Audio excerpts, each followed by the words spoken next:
This is the Church of St. Paul in the Desert.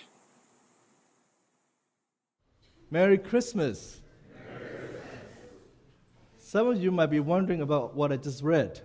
What happened to the baby story? Christmas, well, we talk about baby Jesus, right? Mary, Joseph, the manger, and the whole works, right? So why are we talking about, the Word was made flesh and dwelt among us, and in the beginning with the Word, and the Word was with God, and so on and so on. It's so hard to understand. I promise I'll get to the baby, okay? Christmas sermon just is not right without a baby, okay? But I'll get to it, okay? So the other day, I was working on my cell phone, my iPhone, and I was trying to get it to do stuff, right? You try to get your phone to do stuff, right? And suddenly it did not want to do what I wanted to do.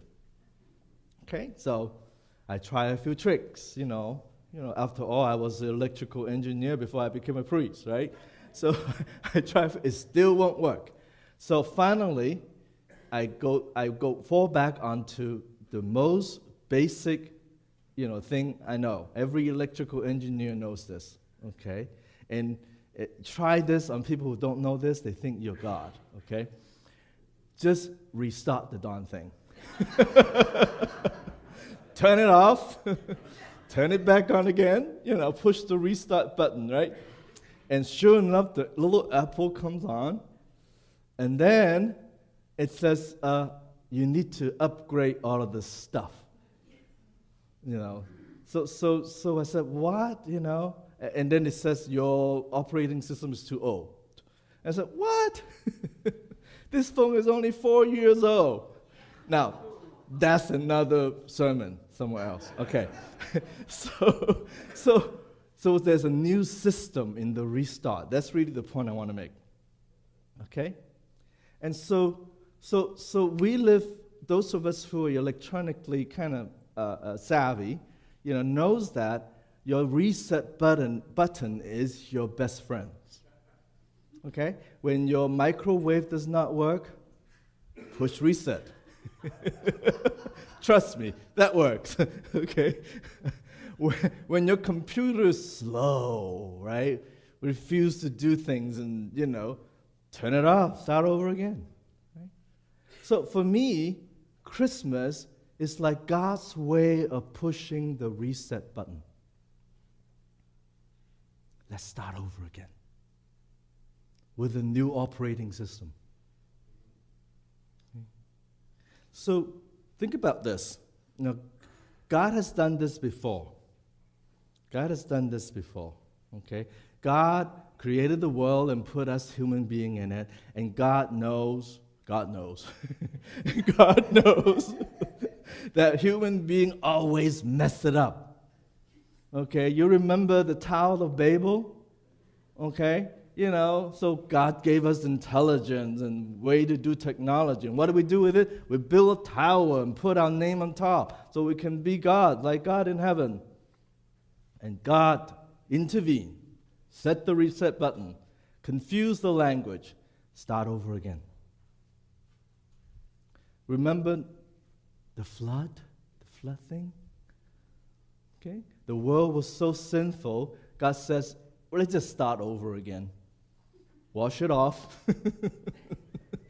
Keep a few good people like Noah. But by the way, Noah wasn't that perfect either, okay? So let's restart this over, okay? And then later on, us human beings enslave a lot of people.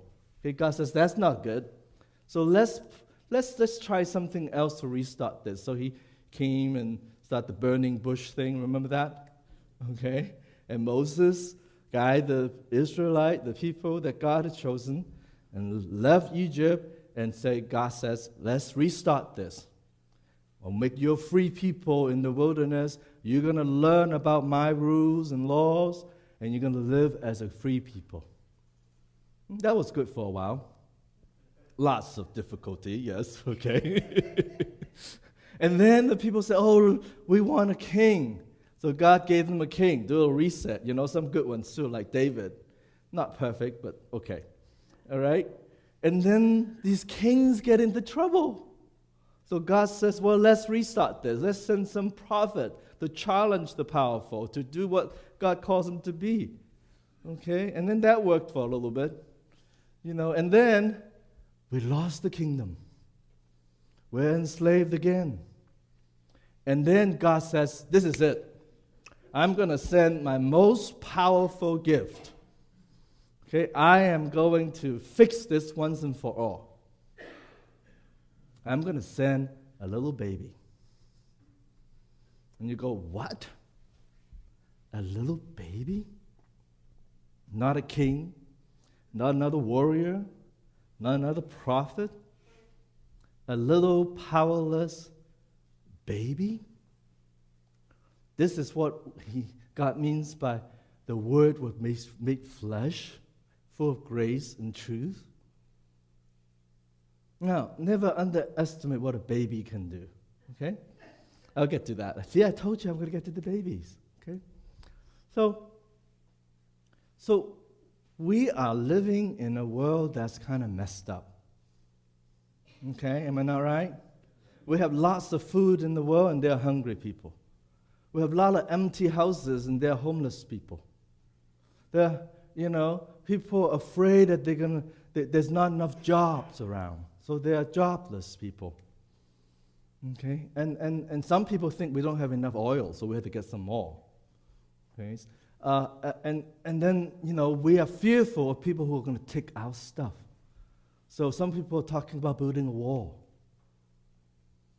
And we're afraid when we walk down the street, terrorists might bomb us.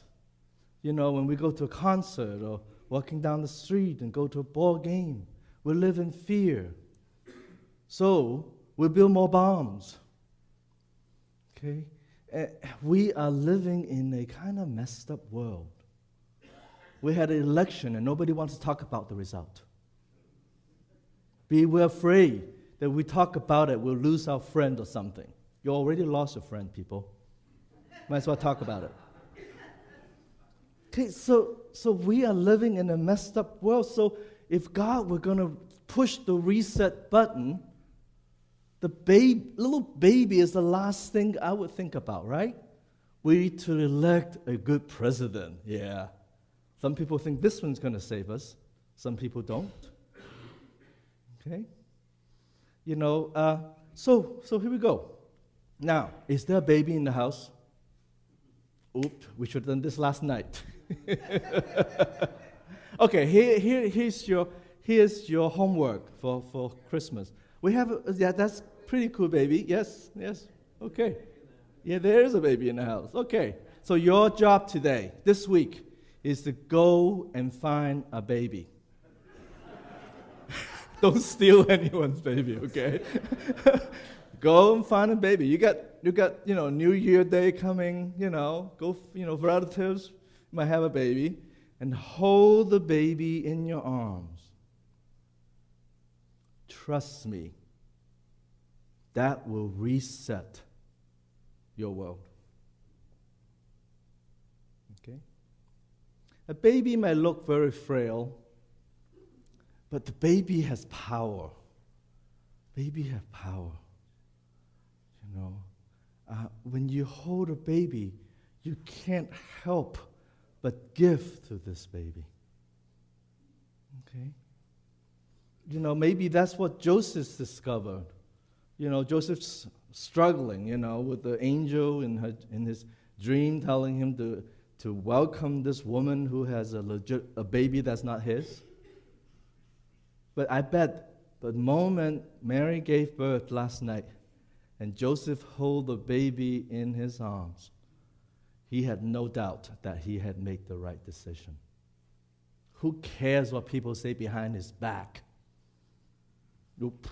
Did you push me? No. Who cares? The baby is right here.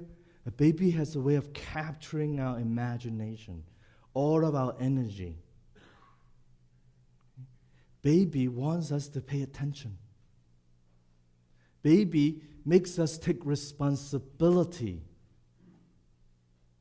A baby does not care whether she is born into a rich family or poor family. Baby does not care. A baby does not care whether he is legal or illegal, or documented or undocumented. A baby does not care whether you think the baby belongs or not. A baby just belongs. I think that's the truth. That's the truth. So God, being with us in the form of a little bitty baby, is pulling us back to the very basic, the thing that is very old and also very new.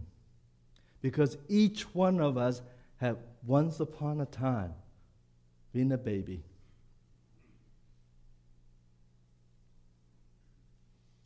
And that is the truth.